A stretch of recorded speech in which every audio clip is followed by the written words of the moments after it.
ರಮ್ಮ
ಈ ವರ್ಷ ಅಂದರೆ ದಿನಾಂಕ 1/1/2026 ಗುರುವಾರದಂದು ಯೋಗಾನಂದ ಸ್ವಾಮಿ ದೇವಸ್ಥಾನದಲ್ಲಿ ಬೆಳಿಗ್ಗೆ 4 ಗಂಟೆಗೆ ಪ್ರಾರಂಭವಾಗಿ ದೇವಸ್ಥಾನಕ್ಕೆ ಆಗಮಿಸುವ ಎಲ್ಲ ಭಕ್ತಾದಿಗಳಿಗೆ ತಿರುಪತಿಯ ಮಾರುತಿಯ ಲಡ್ಡು ಪ್ರಸಾದವನ್ನು ವಿತರಣೆ ಮಾಡಬೇಕು ಅಂತ ನಾವು ಹಮ್ಮಿಕೊಂಡಿದ್ವಿ.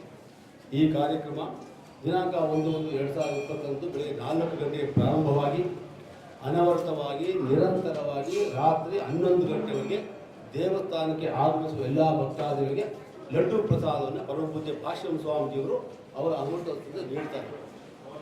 ಇದರಲ್ಲಿ ದಿನಾಂಕ 1/1/2026 ಗುರುವಾರ ಬೆಳಗ್ಗೆ 4 ಗಂಟೆಗೆ ಶ್ರೀ ಸ್ವಾಮಿಗೆ 4 ದಿವ್ಯ ಕ್ಷೇತ್ರಗಳಿಂದ ತರಿಸತಕ್ಕಂಥ ತೋಮಾಲೆ ಸೇವೆ, ನಂತರ ಉತ್ಸವ ಮೂರ್ತಿಗೆ ಸ್ವರ್ಣಪುಷ್ಪದಿಂದ ಮಾಡತಕ್ಕಂಥ ಲಕ್ಷಾರ್ಚನೆ ಹಾಗೂ ಉತ್ಸವ ಮೂರ್ತಿಯ ಏಕಾದಶ ಪ್ರಾಕಾರೋತ್ಸವ, ನಂತರ ದೇವಸ್ಥಾನಕ್ಕೆ ಬರ್ತಕ್ಕಂಥ ಎಲ್ಲ ಭಕ್ತಾದಿಗಳಿಗೆ ಲಡ್ಡು ಪ್ರಸಾದ ಜೊತೆಯಲ್ಲಿ 50 ಕ್ವಿಂಟಾಲ್ ಪುಳಿಯೋರೆ ಪ್ರಸಾದವನ್ನು ವಿತರಣೆ ಮಾಡಬೇಕು ಅಂತ ನಾವು ಹಮ್ಮಿಕೊಂಡಿದ್ದೀವಿ. ಈ ಕಾರ್ಯಕ್ರಮ ಮಾಡ್ತೀವಿ.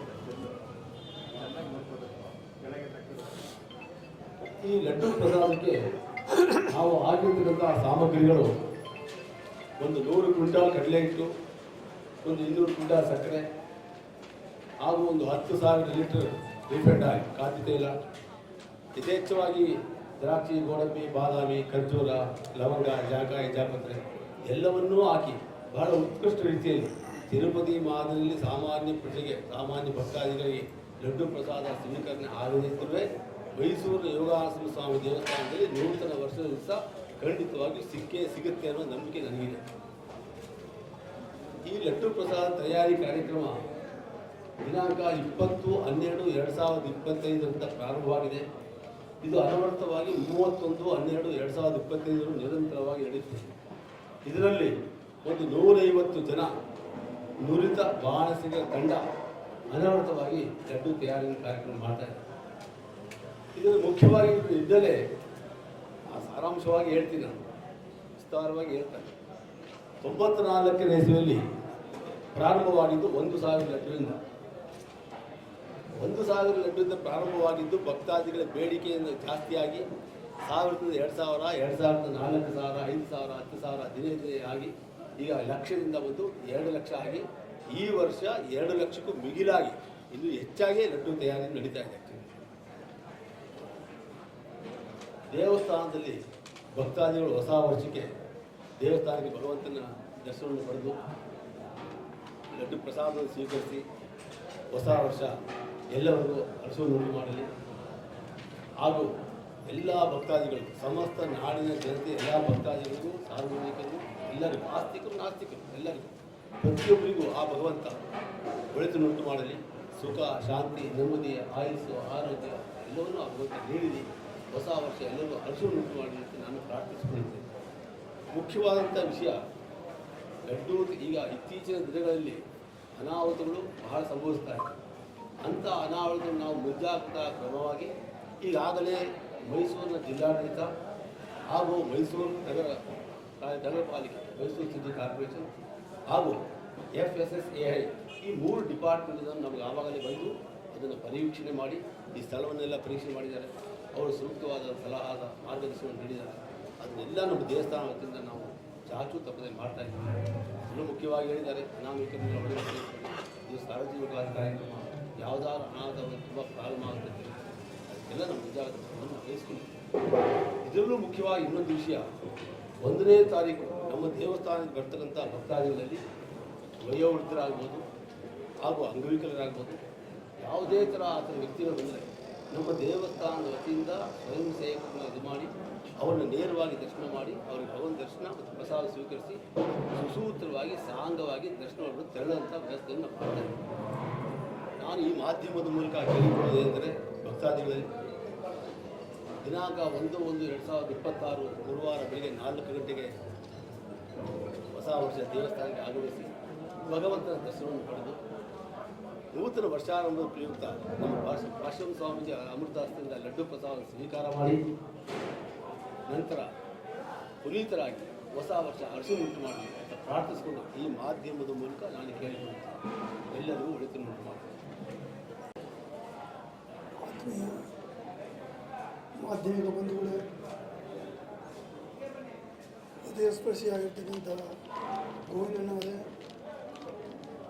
ರಾಜಕುಮಾರನವರ ಪ್ರೀತಿ ಮಾತನಾಡಿ ಮೊದಲನೇ ಮಗಳಾಗಿ ಸೂರ್ಯ ಜ್ಯೋತಿಯಾಗಿರ್ತಕ್ಕಂಥ ಲಕ್ಷ್ಮೀರವರೇ, ಎಲ್ಲ ಭಕ್ತವೃಂದ, ಪ್ರತಿ ವರ್ಷವೂ ಕೂಡ ನಮ್ಮ ದೇವಸ್ಥಾನ ಹೊಸ ವರ್ಷದ ಆಚರಣೆಯನ್ನು ಹಮ್ಮಿಕೊಂಡು ಬರ್ತಾ ಇದೆ. ಈ ವರ್ಷ ವೈಕುಂಠ ಏಕಾದಶಿ 30ನೇ ತಾರೀಕು ಆದರೆ 1ನೇ ತಾರೀಕು ಹೊಸ ವರ್ಷದ ಆಚರಣೆ ನಡೆಯುತ್ತೆ.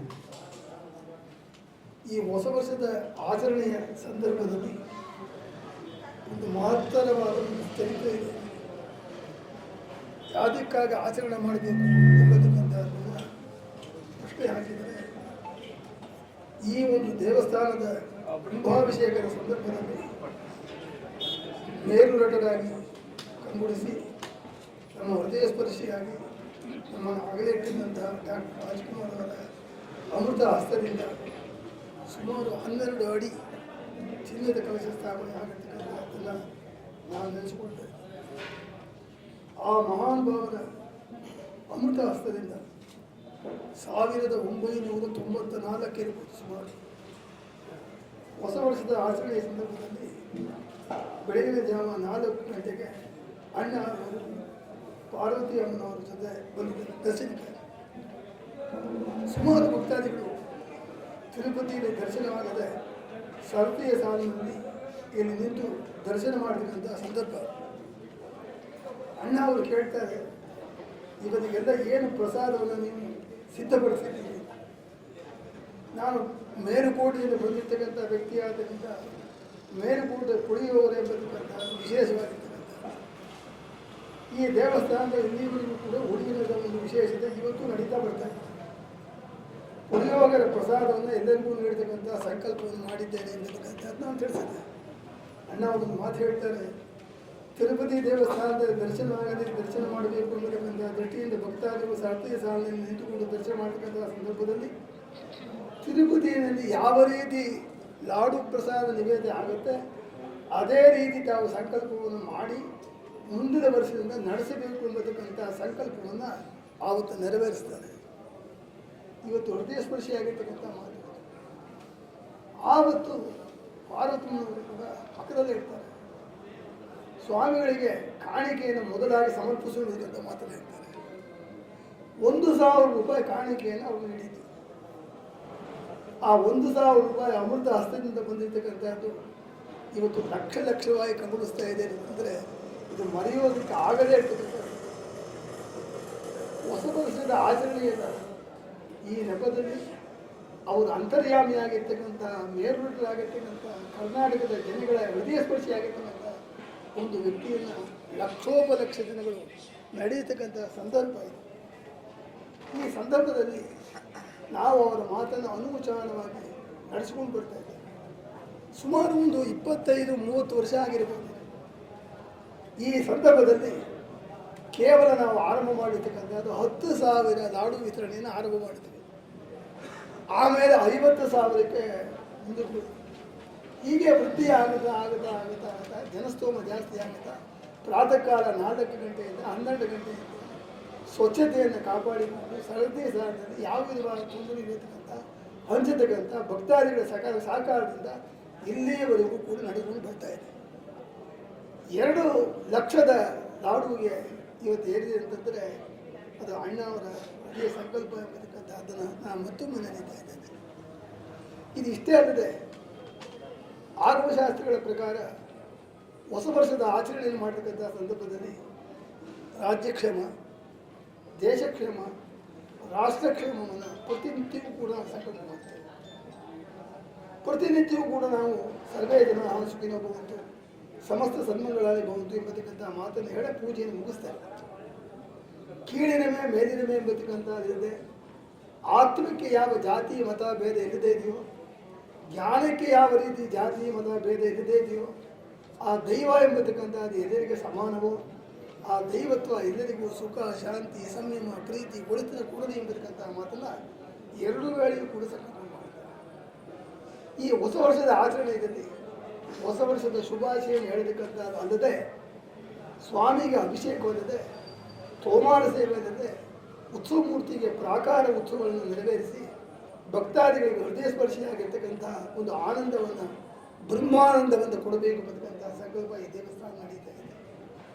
ಇದು ಒಂದು ಕಡೆ ಆದರೆ ವೈಕುಂಠ ಏಕಾದಶಿ 2 ದಿವಸ ಮುಂಚೆ ಬರ್ತಾ ಇದೆ. ವೈಕುಂಠ ಭಾಗವನ್ನು ತೆಗೆಯುವುದಲ್ಲದೆ ವೈಕುಂಠ ಕ್ಷೇತ್ರವಾಗಿರ್ತಕ್ಕಂಥ ಶ್ರೀರಂಗದಿಂದ ಬರ್ತಕ್ಕಂಥ ಮಾಲೆಯನ್ನು ಕೂಡ ಸ್ವಾಮಿಗೆ ಧರಿಸಿ 1ನೇ ತಾರೀಕು ವಿಶೇಷವಾಗಿರ್ತಕ್ಕಂಥ ಉತ್ಸವವನ್ನು ಮಾಡಿ ಭಕ್ತಾದಿಗಳಿಗೆ ಎಲ್ಲವನ್ನೂ ಕೂಡ 4 ಗಂಟೆಯಿಂದ 12 ಗಂಟೆಯವರೆಗೂ ಕೂಡ ಪ್ರಸಾದ ವಿತರಣೆ ಮಾಡಬೇಕು ಅನ್ನತಕ್ಕಂಥ ಸಂಕಲ್ಪವನ್ನು ನಾವು ನೆರವೇರಿಸಿಕೊಳ್ತಾ ಇದ್ದೇವೆ. ಪ್ರತಿ ವರ್ಷವೂ ಕೂಡ ಮಾಧ್ಯಮ ಪ್ರತಿನಿಧಿಗಳಿಗೆ ನಾನು ಕೃತಜ್ಞತೆಯನ್ನು ಸಮರ್ಪಣೆ ಮಾಡ್ತಾ ಇದ್ದೇನೆ. ಅವರು ಮಾಡಿರ್ತಕ್ಕಂಥ ಒಂದು ಕೆಲಸವೂ ಕೂಡ ಇವತ್ತು ಈ ಮಹತ್ತರವಾದ ಸನ್ನಿವೇಶದಲ್ಲಿ ಉತ್ತುಂಗ ಶಿಖರ ಪ್ರಾಯಕ್ಕೆ ಹೇಳ್ತಾ ಇದೆ. ಇದಕ್ಕೆ ಧನ್ಯೋಸ್ಮಿ ಎಂಬತಕ್ಕಂಥ ಮಾತನ್ನು ಹೇಳ್ತಾ ಇದ್ದೇನೆ. ಮುಂದುವರೆದು 2026 ಹೊಸ ವರ್ಷ ಎಲ್ಲರಿಗೂ ಕೂಡ ಅತೀವ ಸಮಯವನ್ನು, ಪ್ರೀತಿಯನ್ನು, ಸೌಹಾರ್ದತೆಯನ್ನು ಕರುಣಿಸಲಿ ಎಂಬತಕ್ಕಂಥ ರೀತಿಯಿಂದ ಯೋಗಾನಸನ ಪಾಠದಲ್ಲಿ ಆ ಯೋಗ ಎಲ್ಲರಿಗೂ ಲಭಿಸಲಿ ಎಂಬತಕ್ಕಂಥ ಮಾತನ್ನು ಮತ್ತೊಮ್ಮೆ ಮಗದೊಮ್ಮೆ ಹೇಳ್ತಾ ನನ್ನ ಮಾತು ಮುಗಿಸ್ತೇನೆ.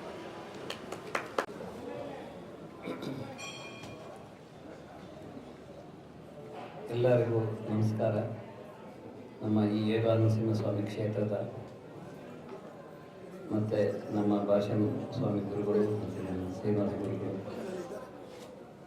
ಎಲ್ಲರಿಗೂ ಮತ್ತು ಮಾಧ್ಯಮ ಮಿತ್ರರು ಎಲ್ಲರಿಗೂ ನಾನು ನಮಸ್ಕಾರ ತಿಳಿಸ್ತೇನೆ.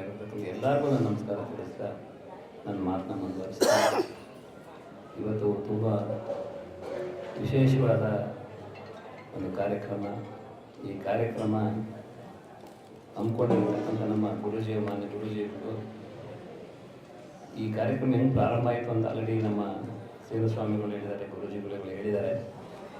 ನಾನು ತಿಳಿದಾಗೆ ನಾನು ಜೊತೆಲೇ ಇದ್ದೆ. ಅಂದು ಅವತ್ತು ಅಪ್ಪಾಜಿಯವರು ಪ್ರತಿಯೊಬ್ಬರಿಗೂ ಪ್ರಸಾದ ಸಿಗೋಂಥ ಒಂದು ಅವಕಾಶ ಕಷ್ಟ. ಎಲ್ಲರೂ ತಿರುಪತಿಗೆ ಹೋಗಿ ಪ್ರಸಾದ ತೊಗೊಂಬರೋ ಅಂಥ ಒಂದು ಅನುಕೂಲ ಕಮ್ಮಿ. ಆದರೆ ಏನಾದರೂ ಒಂದು ಕೊಡಬೇಕು ಅನ್ನೋ ಒಂದು ಮನಸ್ಸಿನಲ್ಲಿ ಇಟ್ಕೊಂಡು ಅವರು ಸ್ವಾಮೀಜಿಯವರಿಗೆ ಕೇಳಿಕೊಂಡು ಈ ಥರ ಯಾಕೆ ನಾವು ಇಲ್ಲಿ ತಿರುಪತಿ ಥರ ನಾವು ಜನಗಳಿಗೆ ಪ್ರಸಾದ ಹಂಚಬಾರ್ದು ಅನ್ನೋ ಥರ ಒಂದು ಕೋರಿಕೆಯನ್ನು ಅವ್ರ ಮುಂದೆ ಇಟ್ಟಾಗ ಸ್ವಾಮಿಗಳು ತುಂಬ ಸಂತೋಷದಿಂದ ಸ್ವೀಕರಿಸಿ ಪಕ್ಕದರ್ತಕ್ಕಂಥ ನಮ್ಮ ಅಕ್ಕವ್ರಿಗೆ, ಪಾರ್ವತಮ್ಮವ್ರಿಗೆ ಅಪ್ಪಾಜಿ ಹೇಳಿದ್ರು, ಏನಾದ್ರು ನಮ್ಮಿಂದಲೇ ಶುರುವಾಗಲಿ ಅಂತೇಳಿ ಅವತ್ತಿನ ದಿವಸ ಕೇವಲ ಬರೀ 1,000 ರೂಪಾಯಿನ ಕೊಟ್ಟು ಈ ಪ್ರಸಾದ ಒಂದು ನಡೆಯುವಂಥ ಕಾರ್ಯಕ್ರಮ ನಿತ್ಯ ನಡೀಲಿ ಹೊಸ ವರ್ಷಕ್ಕೆ ಅಂತೇಳಿ ಕೇಳಿಕೊಂಡ್ರು. ನಾನು ಕೇಳ್ಕೊಂಡ ತಕ್ಷಣ ಸ್ವಾಮಿಗಳು ತುಂಬ ಸಂತೋಷದಿಂದ ಆ ಒಂದು ಕಾರ್ಯಕ್ರಮನ ಹಮ್ಮಿಕೊಂಡು ಬಂದರು. ಇವತ್ತು 1,000 ರೂಪಾಯಿ ಎಲ್ಲ ಮುಖ್ಯ. ಅವತ್ತು ಮಾಡಿದಂಥ ಒಂದು ಮಹಾನ್ ಕಾರ್ಯಕ್ಕೆ ಇಂದು 2 ಲಕ್ಷ ಲಡ್ಡು ಅಂದರೆ ಲಾಡು ತಿರುಪತಿ ಸ್ವಾಮಿಯ ಒಂದು ಮಾದರಿಯಲ್ಲಿ ನಮ್ಮ ಗುರೂಜಿಯವರು ಇವತ್ತು ಮಾಡ್ಕೊಂಡು ಬಂದಿದ್ದಾರೆ. ಮತ್ತು ಮುಖ್ಯವಾಗಿ ನೀವೆಲ್ಲ ನೋಡಿದ್ರಿ, 100 ಜನ ಬಾಣಸಿಗರು, ಕೆಲಸಗಾರರು ಎಲ್ಲ ಸೇರಿ ಸುಮಾರು 3-4 ದಿವಸದ ಕಾಲದಿಂದ ಇನ್ನು ಲಡ್ಡನ್ನು ತಯಾರಿಕೆಯಲ್ಲಿ ತೊಡಗಿದ್ದಾರೆ. ನಿಜವಾಗಿ ಇದೆಲ್ಲನೂ ನಾವೆಲ್ಲ ಎಲ್ಲ ಬಿಗಿನಿಂಗಿಂದ ನೋಡ್ಕೊಂಡು ಬಂದ್ವಿ. ಎಷ್ಟು ಒಂದು ದೊಡ್ಡ ಮಹತ್ ಕಾರ್ಯವನ್ನು ಮಾಡ್ತಾ ಇದ್ದಾರೆ.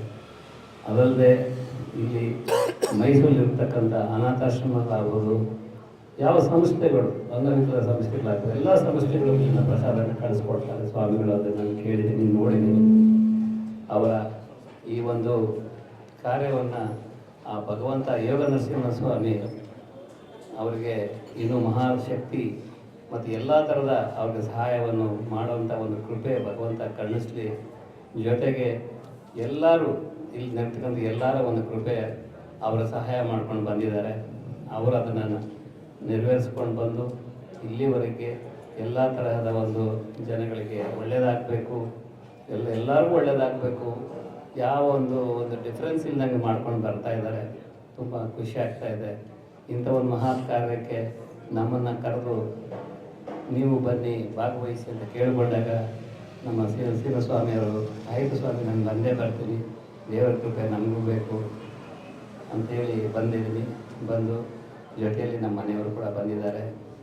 ಅವರ ನಮ್ಮ ಗುರುಗಳ ಒಂದು ಆಶೀರ್ವಾದ ಪಡೆದು ತಮ್ಮಂತೆಲ್ಲ ಪ್ರೀತಿಗೆ ಪಾತ್ರರಾಗಿ ಇದೇ ರೀತಿ ವರ್ಷ ಮುಂದುವರ್ಸ್ 2 ಲಕ್ಷ ಇನ್ನು 3 ಲಕ್ಷವರೆಗೂ ಅವರು ಮಾಡ್ಕೊಂಡು ಹೋಗಲಿ. ಇನ್ನು ಮಾಡೋಂಥ ಶಕ್ತಿ ಆ ಭಗವಂತ ಯೋಗ ನರಸಿಂಹಸ್ವಾಮಿ ಅವ್ರಿಗೆ ಕರುಣಿಸಲಿ.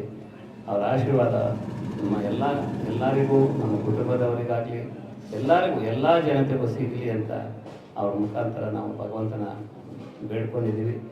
ಮುಂದೆನೂ ಬೇಡ್ಕೊತಾನೆ ಇರ್ತೀವಿ. ಅವರ ಆಶೀರ್ವಾದ ಮಾಡ್ತಾನೆ ಇದ್ದಾರೆ. ಅವರ ಆಶೀರ್ವಾದದಿಂದ ಇವತ್ತು ನಾವು ಈ ಒಂದು ಲೆವೆಲ್ನ ಬಂದು ನಿಂತಿದ್ದೀವಿ. ಅದನ್ನು ಯಾವತ್ತೂ ನಮ್ಮ ಕುಟುಂಬದವರು ನಮ್ಮ ಮರೆಯೋಕ್ಕಾಗಲ್ಲ. ತುಂಬ ಅವರು ನಮ್ಮ ಮೇಲೆ ಇಟ್ಟಿರ್ತಕ್ಕಂಥ ಒಂದು ಅಭಿಮಾನಕ್ಕೆ ನಾವು ನಿಜವಾಗಿ ಋಣಿಗಳು. ಆದ್ದರಿಂದ ಎಲ್ಲರಿಗೂ, ಮಾಧ್ಯಮ ಮಿತ್ರರಿಗಾಗಲಿ ಎಲ್ಲರಿಗೂ ಆ ಭಗವಂತನ ಕೃಪೆ, ಆಶೀರ್ವಾದ, ಗುರುಗಳ ಆಶೀರ್ವಾದ ಎಲ್ಲ ಇರಲಿ ಅಂತ ಹೇಳ್ಕೊಂಡು ನಾನು ಮಾತು ಮುಗಿಸ್ತೀನಿ. ಜೈ ಕರ್ನಾಟಕ. ಎಲ್ಲರಿಗೂ ನಮಸ್ಕಾರ. ಯೋಗ ನರಸಿಂಹಸ್ವಾಮಿಗಳು ದೇವಸ್ಥಾನಕ್ಕೆ ಬಂದು ನಾವೆಲ್ಲ ಪುನೀತರಾಗಿದ್ದೀವಿ. ನಮ್ಮ ಗುರುಗಳಾದ ಭಾಷಣ ಸ್ವಾಮಿಗಳು ಮತ್ತು ಶ್ರೀನಿವಾಸ ಸ್ವಾಮಿಗಳು ಇವರ ಕೃಪೆಯಿಂದ ನಾವು ಪ್ರತಿ ವರ್ಷ ಬಂದು ಭಾಗವಹಿಸ್ತಾ ಇದ್ದೀವಿ. ಅವರು ಹೊಸ ವರ್ಷನ ಒಂದು ಯೋಗ ನರಸಿಂಹಸ್ವಾಮಿ ಪ್ರಸಾದ ಲಡ್ಡುಯಿಂದ ಶುರು ಮಾಡ್ತಿದ್ದಾರೆ. ಅದೆಲ್ಲ ತಿಂದು ನಾವು ಪುನೀತರಾಗಿ ಇಡೀ ವರ್ಷ ಕಳೀಬೋದು. ಜನರಿಗೆ ಒಂದು ಸುತ್ತ ತುಂಬ ಖುಷಿಯಾಗುತ್ತೆ ನಾವು ಇಲ್ಲಿ ಭಾಗವಹಿಸೋಕ್ಕೆ. ಅವರಲ್ಲಿ ನಮ್ಮ ತಂದೆ ತಾಯಿನ ನಾನು ನೋಡ್ತಾ ಇದ್ದೀನಿ. ಅದೇ ಪ್ರೀತಿ ನಮಗೆಲ್ಲ ತೋರಿಸ್ತಾ ಇದ್ದಾರೆ ಅವರು. ಮತ್ತು ಅಭಿಮಾನಿಗಳು, ದೇವರುಗಳು, ಅವ್ರ ಪ್ರೀತಿನೂ ನಮಗೆಲ್ಲ ಸಿಕ್ಕಿದೆ. ಅಪ್ಪಾಜಿ ಅಮ್ಮ ಎಲ್ಲೂ ಹೋಗಿಲ್ಲ, ನಿಮ್ಮಲ್ಲೆಲ್ಲ ಇದ್ದಾರೆ ಅಂದ್ಕೊಂಡು ನಾವು ಜೀವನ ಮಾಡ್ತಾ ಇದ್ದೀವಿ. ನಮಸ್ಕಾರ.